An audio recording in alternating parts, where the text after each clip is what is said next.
Hello everyone. अध्याय 3 आंकड़ों का संगठन। इस अध्याय में आप सांख्यिकी विश्लेषण के लिए आंकड़ों का वर्गीकरण कैसे करते हैं, मात्रात्मक एवं गुणात्मक वर्गीकरण के बीच अंतर, बारंबारता वितरण सारणी कैसे बनाई जाती है, वर्गों के निर्माण की तकनीक क्या होती है, मिलानचन की विधि से परिचित होंगे और एक चर तथा द्विचर बारंबारता वितरण के बीच अंतर क्या होता है वह समझेंगे। तो चलिए शुरू करते हैं प्रस्तावना से। पिछले अध्याय में आपने पढ़ा कि आंकड़ों का संग्रहण कैसे करते हैं। आंकड़ों का संग्रहण व्यक्तिगत साक्षात्कार विधि, डाक द्वारा प्रश्नावली भेजना और टेलीफोन साक्षात्कार विधि के माध्यम से करते हैं। साथ ही आपने जनगणना एवं प्रतिचयन के बीच अंतर को भी जाना। इस अध्याय में आप ये सीखेंगे कि जो आंकड़े आपने संग्रहित किए हैं उन्हें कैसे वर्गीकृत करते हैं। अपरिष्कृत आंकड़ों को वर्गीकृत करने का उद्देश्य उन्हें व्यवस्थित करना है ताकि उन्हें आसानी से आगे के सांख्यिकीय विश्लेषण के योग्य बनाया जा सके। तो जो भी अपरिष्कृत आंकड़े होते हैं उन्हें व्यवस्थित करना जरूरी होता है, क्योंकि जब तक उन्हें व्यवस्थित नहीं किया जाता उन्हें समझने योग्य नहीं बनाया जा सकता। क्या आपने कभी स्थानीय कबाड़ी वाले या रद्दी सामान खरीदने वाले को देखा है, जिसे आप अपना पुराना अखबार, टूटे फूटे घरेलू सामान, खाली कांच की बोतलें, प्लास्टिक आदि बेचते हैं? वह आपसे इन चीज़ों को खरीदता है और उन लोगों को बेच देता है जो इसका पुनःचक्रण करते हैं। लेकिन अपनी दुकान में अधिक कबाड़ के इकट्ठे होने से अपना व्यापार चलाने में मुश्किल हो सकती है अगर वह उन्हें उचित ढंग से व्यवस्थित न करे। वह इस स्थिति को सरल बनाने के लिए विभिन्न कबाड़ों को उपयुक्त समूह में रखता है, अर्थात उन्हें वर्गीकृत करता है। तो जिस प्रकार एक कबाड़ वाला भी अपने सामान को व्यवस्थित करके रखता है, तो हमें भी अपरिष्कृत आंकड़ों को वर्गीकृत करना जरूरी हो जाता है। तो कबाड़ वाला अपने पुराने अखबारों को एक रस्सी से बांध कर रखता है। इसके बाद वह खाली कांच की बोतलों को एक बोरे में रखता है। वह धातु के सामानों का एक ढेर अपनी दुकान के एक कोने में लगाता है और फिर उनको लोहा, पीतल, तांबा, एल्युमिनियम आदि वर्गों में छांट कर रखता है। इस प्रकार से वह अपने कबाड़ को भिन्न वर्गों अखबार, प्लास्टिक, कांच, धातु आदि में विभाजित कर उन्हें व्यवस्थित करता है।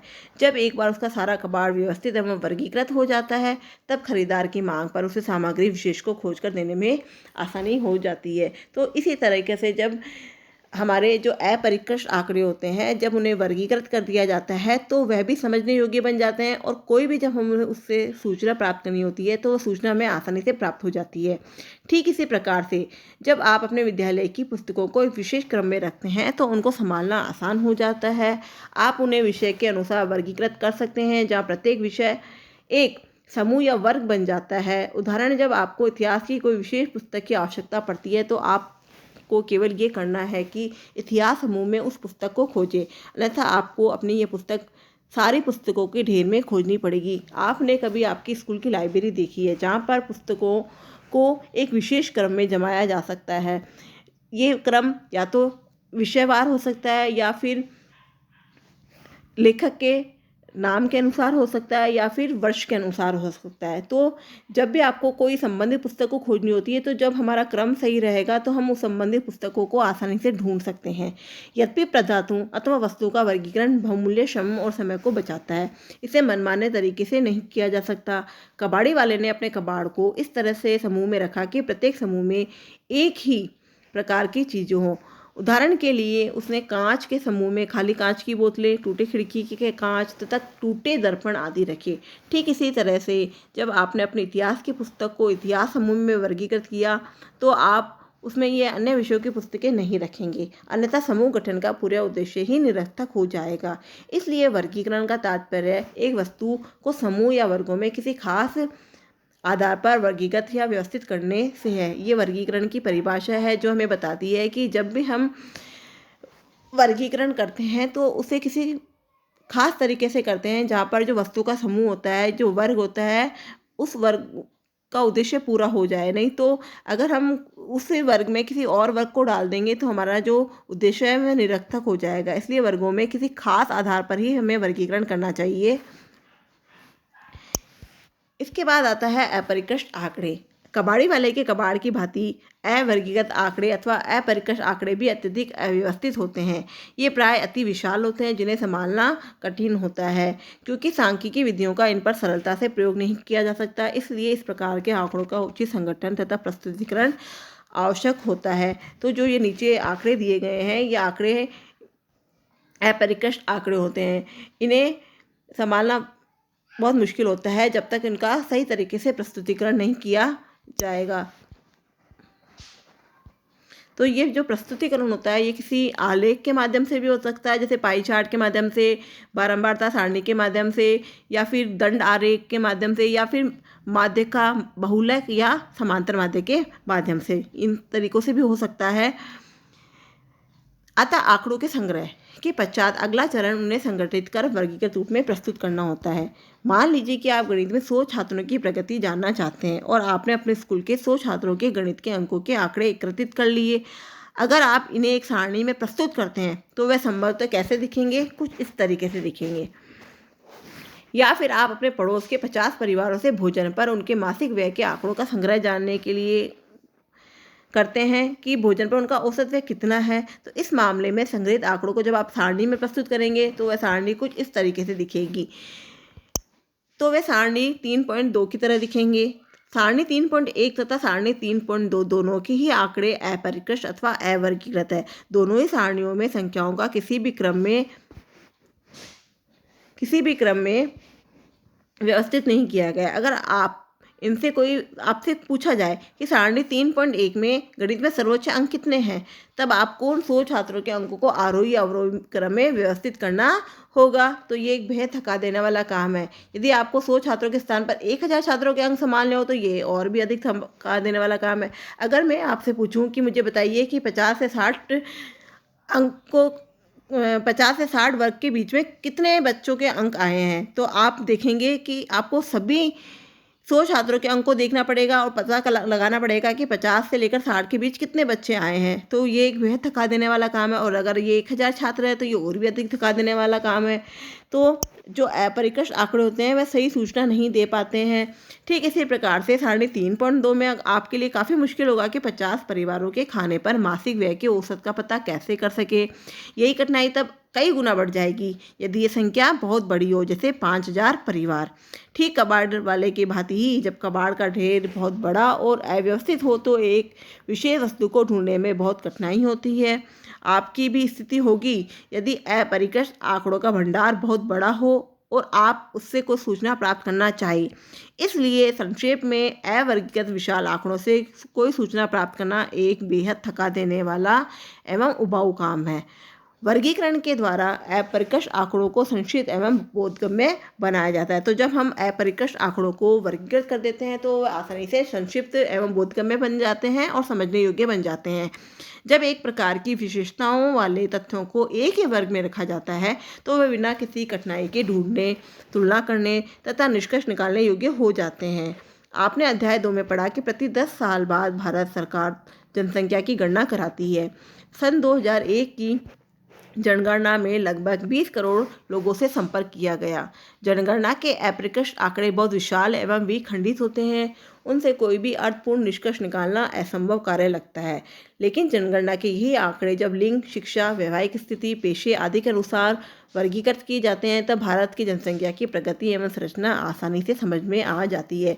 जब हम जनगणना के आंकड़ों को ऐसे ही लिख देते हैं, कोई समूह नहीं बनाते, कोई वर्ग नहीं बनाते, तो ये आंकड़े बेहद भयानक हो जाते हैं। अगर इन्हीं आंकड़ों को जब हम लिंग के अनुसार बांट कर लिख देते हैं, जैसे लिंग के अनुसार हो जाएगा पुरुष और स्त्री, इसी तरह पुरुष और उसको भी 2 भागों में बांट दिया, जैसे विवाहित और अविवाहित, इसी में भी स्त्री को भी 2 भागों में बांट दिया। तो जब ये आंकड़े हमें देखने को मिलते हैं तो हमें पता चलता है कि कितने पुरुष विवाहित है, कितने अविवाहित, कितने स्त्री विवाहित है, कितने अविवाहित, उसको भी और वर्गों में बांटा जा सकता है। तो ये आंकड़े जब हमें देखने को मिलते हैं तो हमें जनसंख्या की प्रकृति और संरचना हमें आसानी से समझ में आ जा सकती है। अपरिष्कृत आंकड़े चरों के प्रेषणों से बने होते हैं। सारणी 3.1 तथा 3.2 में दिए गए अपरिष्कृत आंकड़े विशेष या चर समूह पर किए गए प्रेषणों को प्रदर्शित करते हैं। उदाहरण के लिए सारणी 3.1 को देखें, जिसमें 100 छात्रों द्वारा गणित में प्राप्त किए गए अंकों का दर्शाया गया है। इन अंकों से हम कैसे अर्थ निकाल सकते हैं? गणित के शिक्षक इन अंकों को देखकर सोच रहे होंगे कि मेरे छात्रों ने कैसा किया, कितने असफल रहे। आंकड़ों का वर्गीकरण हमारे उद्देश्य पर निर्भर करता है। इस स्थिति में शिक्षक गहनता पूर्वक समझने की कोशिश करेंगे छात्रों ने कैसा किया। संभवतः वह बारंबारता वितरण बनाने का चयन करें। इस पर अगले भाग में विवेचना की जाएगी, तो हम आगे पढ़ेंगे इसके बारे में। तो जब अपरिष्कृत आंकड़े होते हैं वे बिखरे हुए आंकड़े होते हैं, तो अपरिष्कृत आंकड़ों को बारंबारता सारणी के द्वारा वर्गीकृत किया जा सकता है। अब आंकड़ों का वर्गीकरण कैसे करते हैं? तो किसी वर्गीकरण के वर्ग या समूह कई तरीकों से बनाए जा सकते हैं। आप अपनी पुस्तकों को विषय, इतिहास, भूगोल, गणित, विज्ञान में वर्गीकृत करने के स्थान पर उन्हें वर्णमाला के क्रम में लेखक के अनुसार वर्गीकृत कर सकते हैं, या फिर आप प्रकाशन वर्ष के आधार पर भी वर्गीकृत करके रख सकते हैं। आप उन्हें किस प्रकार से वर्गीकृत करेंगे, यह आपकी आवश्यकता पर निर्भर करेगा। ठीक इसी प्रकार से अपरिष्कृत आंकड़ों को भी विभिन्न तरीकों से वर्गीकृत किया जा सकता है। तो वर्ग जो है वो भिन्न भिन्न तरीकों से बनाए जा सकते हैं, लेकिन वर्ग बनाने के लिए एक उचित तरीका यही है कि वर्ग ऐसे होने चाहिए जो ज़्यादा बड़े भी नहीं होने चाहिए, ना ज़्यादा कम भी नहीं होने चाहिए। वर्ग ऐसे होने चाहिए कि जो सारे जो मान होते हैं उन वर्गों में समा जाए, जो आपने अध्ययन के उद्देश्य पर निर्भर करते हैं। उन्हें समय के अनुसार समूहित किया जा सकता है। इस प्रकार के वर्गीकरण को कालानुक्रमिक वर्गीकरण कहते हैं। तो जब वर्गीकरण का जो समूह होता है वह समय के अनुसार होता है, तो उस प्रकार के वर्गीकरण को कालानुक्रमिक, क्योंकि ये वर्गीकरण काल के अनुसार होते हैं। इस प्रकार के वर्गीकरण में आंकड़ों को समय के संदर्भ जैसे वर्ष, तिमाही, मासिक या साप्ताहिक आदि के रूप में आरोही या अवरोही क्रम में वर्गीकृत किया जा सकता है। निम्नलिखित उदाहरण वर्षों के आधार पर भारत की जनसंख्या के वर्गीकरण को दिखाता है। जनसंख्या एक काल श्रेणी है, क्योंकि इसमें विभिन्न वर्षों के मानों की एक श्रेणी चित्रित की गई। तो जो ये आंकड़े दिए गए हैं, ये आंकड़े वर्ष के अनुसार दिए गए हैं, इसलिए ये आंकड़े कालानुक्रमिक वर्गीकरण के अंतर्गत आते हैं। इसी प्रकार से स्थानिक वर्गीकरण के अंतर्गत आंकड़ों का वर्गीकरण भौगोलिक स्थिति जैसे कि देश, राज्य, शहर, जनसंख्या में जिला, कस्बा आदि के संदर्भानुसार होता है। तो उदाहरण 2 में जो विभिन्न देशों में जो गेहूं की उपज दिखाई गई है, तो जो ये वर्गीकरण दिया गया है, ये वर्गीकरण देश के अनुसार दिया गया है, जो हमें स्थानिक वर्गीकरण का उदाहरण बताता है। इसी प्रकार से कई बार आपका सामना ऐसी विशेषताओं से होता है जिन्हें मात्रात्मक रूप से व्यक्त नहीं किया जा सकता। इस प्रकार की विशेषताओं को गुण कहते हैं। तो जो विशेषताएं जिन्हें हम मात्रात्मक रूप से व्यक्त नहीं कर सकते वह गुणात्मक होती है। उदाहरण के लिए राष्ट्रीयता, साक्षरता, धर्म, लिंग, वैवाहिक स्थिति आदि, इन्हें मापा नहीं जा सकता। इन गुणों को गुणात्मक विशेषता की उपस्थिति या अनुपस्थिति के आधार पर वर्गीकृत कर सकते हैं। तो कोई कितना व्यक्ति कितना विवाहिक है, कितना उसकी वैवाहिक स्थिति क्या है, हम उनको माप नहीं सकते। तो ऐसे आंकड़े जिन्हें हम माप नहीं सकते, हम उनको गुणात्मक आंकड़े कहते हैं। विशेषताओं पर आधारित आंकड़ों के ऐसे वर्गीकरण को गुणात्मक वर्गीकरण कहा जाता है। निम्नलिखित उदाहरण में हम किसी देश की जनसंख्या को गुणात्मक चर लिंग के आधार पर समूहित किया हुआ पाते हैं। इसमें प्रेषण स्त्री या पुरुष हो सकता है। इन दोनों विशेषताओं को आगे वैवाहिक स्थिति के आधार पर वर्गीकृत किया जाता है, जैसा कि नीचे दिया गया है। तो जो ये आंकड़े हैं जो हमें बताते हैं कि ये दोनों ही आंकड़े गुणात्मक आंकड़े हैं, जहाँ पर हम इन आंकड़ों को माप नहीं सकते। इसलिए जो आंकड़े मापे नहीं जा सकते उन आंकड़ों को गुणात्मक आंकड़े कहते हैं। प्रथम चरण में ये वर्गीकरण पहले विशेषता की उपस्थिति या अनुपस्थिति पर आधारित है, जैसे कि पुरुष या पुरुष नहीं, अर्थात पुरुष नहीं है तो स्त्री है। दूसरे चरण में प्रत्येक वर्ग स्त्री या पुरुष आगे दूसरी विशेषता की उपस्थिति या अनुपस्थिति के आधार पर विभाजित है, जैसे विवाहित या अविवाहित। ऊंचाई, भार, आयु, आय, छात्रों के अंक आदि विशेषताओं की प्रकृति मात्रात्मक है। जब ऐसे विशेषताओं के संग्रहित आंकड़ों को वर्गों में समूहित किया जाता है तो वर्गीकरण मात्रात्मक वर्गीकरण कहलाता है। तो जब आंकड़े ऊंचाई, भार, आयु, छात्रों के अंक इत्यादि से संबंधित हो तो ऐसे आंकड़ों को मात्रात्मक रूप से व्यक्त किया जा सकता है। तो ऐसे आंकड़े मात्रात्मक वर्गीकरण कहलाते हैं। अब यह आगे जो एक सारणी दी गई है, ये बारंबारता सारणी है। ये किस तरीके से बनाई जाती है कि जो हमने पहले देखा कि जो 100 छात्रों के अंक थे जो दिए गए हैं, जो ऊपर दिए गए हैं, ये यहाँ दिए गए हैं, ये 100 छात्रों के अंकों की बारंबारता सारणी बनाई गई है, जो आपने शायद 10th क्लास में भी सीखी होगी। ये किस तरीके से बनाई जाती है? इस सारणी को बनाने के लिए सबसे पहले वर्ग बना लिए जाते हैं। तो जो वर्ग बनाए जाते हैं, हम वर्ग 0 से 5 भी बना सकते हैं। तो इस वर्ग के अनुसार जब हम ये वर्ग बनाएंगे तो जो वर्गों की संख्या है वो बहुत ज़्यादा हो जाएगी, जो ठीक नहीं होती। इसी तरीके से जब हम वर्ग 0 से 20 बनाते हैं और तो ये वर्गों की संख्या भी कम हो जाएगी और जो मान होंगे वह दूर हो जाएंगे। इसलिए जो वर्ग होते हैं वह 0 से 10, 10 से 20, 20 से 30 के उपयुक्त रहते हैं। तो हमें इस सारणी को बनाने के लिए ये देखना होता है कि जो 0 से 10 के बीच बच्चों के जो अंक आए हैं वह कितने हैं। तो एक बच्चा ऐसा होगा जिसके 0 से लेकर 10 के बीच अंक आए, तो इस वर्ग में हम 10 को शामिल नहीं करेंगे, क्योंकि जो इस वर्ग में हम 10 को शामिल नहीं करेंगे, क्योंकि जो भी अगर किसी बच्चे के 10 अंक आए तो हम उसको अगले वाले वर्ग में शामिल करेंगे। तो हम जब बारंबारता सारणी बनाते हैं तो जो निचली सीमा होती है उसको तो शामिल कर लेते हैं, लेकिन जो ऊपरी सीमा होती है उसको उस वर्ग में शामिल नहीं किया जाता, बल्कि उसके अगले वाले वर्ग में उसको शामिल किया जाता है। तो इस तरीके से बारंबारता सारणी बना ली जाती है। जैसे उदाहरण के लिए मैं आपको 11, 12, 15, 21 और 16, 18। अब मैं एक वर्ग बनाती हूँ 10 से 20। इस 10 से 20 में कितने बच्चों को शामिल किया गया है, तो बारंबारता सारणी के अंतर्गत पहले मिलान चिन्ह लगाया जाता है। तो मिलान चिन्ह में हम देखते हैं कि 11 10 से 20 में शामिल है, 12 इसमें शामिल है, 15 शामिल है, 21 अगले वर्ग में आएगा, 16 इसमें शामिल है। और जैसे ही 5वां आता है तो उस तरह से एक टेढ़ी लाइन खींची जाती है और बारंबारता सारणी बना ली जाती है, और इसकी बारंबारता हुई 5। उदाहरण 4 में 100 छात्रों के गणित के प्राप्तांकों का मात्रात्मक वर्गीकरण दिखाया गया है, जिन्हें सारणी 3.1 में बारंबारता वितरण के रूप में दिया गया है। अब है चर, सतत और विविक्त। चर की सरल परिभाषा, जिसका आपने पिछले अध्याय में अध्ययन किया था, यह नहीं बताती कि ये कैसे परिवर्तित होता है। चरों के अंतर विशेष वर्गीकरण के आधार पर होता है। इन्हें सामान्यतः 2 वर्गों में वर्गीकृत किया जाता है, सतत और विविक्त। अब सतत चर क्या होता है? सतत चर का कोई भी संख्यात्मक मान हो सकता है। ये पूर्णांक मान 1, 2, 3, 4, भिन्नात्मक मान जो भिन्न में होते हैं 1/2, 2/3, 3/4, तथा वे मान जो यथातथ भिन्न नहीं है, जैसे अंडरूट में या फिर पॉइंट्स में, दशमलव में। उदाहरण के लिए मान लीजिए कि एक छात्र का कद 90 से 150 सेंटीमीटर तक बढ़ता है, तो उसके कद के मान इसके बीच आने वाले सभी मान हो सकते हैं, क्योंकि जो छात्रों का कद है वह बढ़ेगा तो कुछ इंच कुछ सेंटीमीटर में बढ़ सकता है, जैसे कि 90 सेमी, 100 सेमी, 108 सेमी, 150 सेमी। इसके साथ ये भिन्नात्मक मान जैसे 90.85 सेमी, 102.34 सेमी, 149.99 सेमी आदि भी हो सकता है, जो पूर्णांक नहीं है। इस प्रकार ऊंचाई चर किसी भी कल्पित मान को अभिव्यक्त करने में सक्षम है और इसके मानों को अनंत श्रेणियों में बांटा जाता है। जैसे सतत चर के अन्य उदाहरण है भार, समय तथा दूरी। अब समय है तो समय कुछ घंटे, कुछ मिनट, कुछ सेकंड हो सकते हैं, कुछ भी हो सकता है। तो जो सतत चर होते हैं उनका मान कुछ भी हो सकता है, कोई भी हो सकता है, जबकि जो विविक्त चर होते हैं वह केवल एक निश्चित मान हो सकते हैं। इसके मान केवल परिमित उछाल से बदलते हैं। ये उछाल एक मान से दूसरे मान के बीच होते हैं, परंतु उसके बीच में कोई मान नहीं आता। उदाहरण के लिए कोई चर जैसे किसी कक्षा के छात्रों की संख्या भिन्न वर्गों के लिए उन मानों की कल्पना करता है जिसमें केवल पूर्ण संख्याएं हों।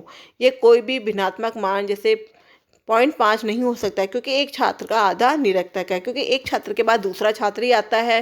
इस प्रकार से इसमें 25 एवं 26 के बीच का मान 25.5 नहीं हो सकता। इसकी अपेक्षा इसका मान या तो 25 होगा या फिर 26। हम देखते हैं कि जब इसका मान 25 से 26 में बदलता है तो इसमें दोनों के बीच के भिन्नों को इसमें नहीं लिया जाता, लेकिन ऐसा नहीं सोचना चाहिए कि किसी विविक्त चर का मान भिन्न में नहीं हो सकता। मान लीजिए कि x एक चर है जिसमें 1/8, 1/16, 1/32, 1/64 जैसे मान है। तो आप क्या ये विविक्त चर है? तो आप ये मान है तो क्या ये एक विविक्त चर है? हाँ, क्योंकि यद्यपि x के मान भिन्नों में हो सकते हैं, तथापि ये 2 सन्निकट भिन्नों के बीच नहीं हो सकते। यह 1/8 से 1/16 में और फिर 1/16 से 1/32 में बदलता है, परंतु 1/8 से 1/16 के बीच या 1/16 से 1/32 के बीच के कोई भी मान नहीं ले सकता। हमने पहले भी ये बताया कि उदाहरण 4 में 100 छात्रों के गणित में प्राप्तांक का बारंबारता वितरण दिया गया है, जैसा सारणी 3.1 में दिखाया गया है।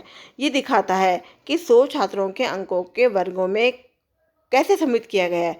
आपको आश्चर्य होगा कि हमने सारणी 3.1 के अपरिष्कृत आंकड़ों से इसे कैसे प्राप्त कर लिया, लेकिन इस प्रश्न का समाधान प्रस्तुत करने से पहले आपको ये जानना आवश्यक होगा कि बारंबारता वितरण क्या है, क्योंकि जब तक आपको बारंबारता वितरण नहीं पता चलेगा आपको बारंबारता सारणी बनानी नहीं आएगी। तो इसके बाद का टॉपिक हम नेक्स्ट वीडियो में पढ़ेंगे।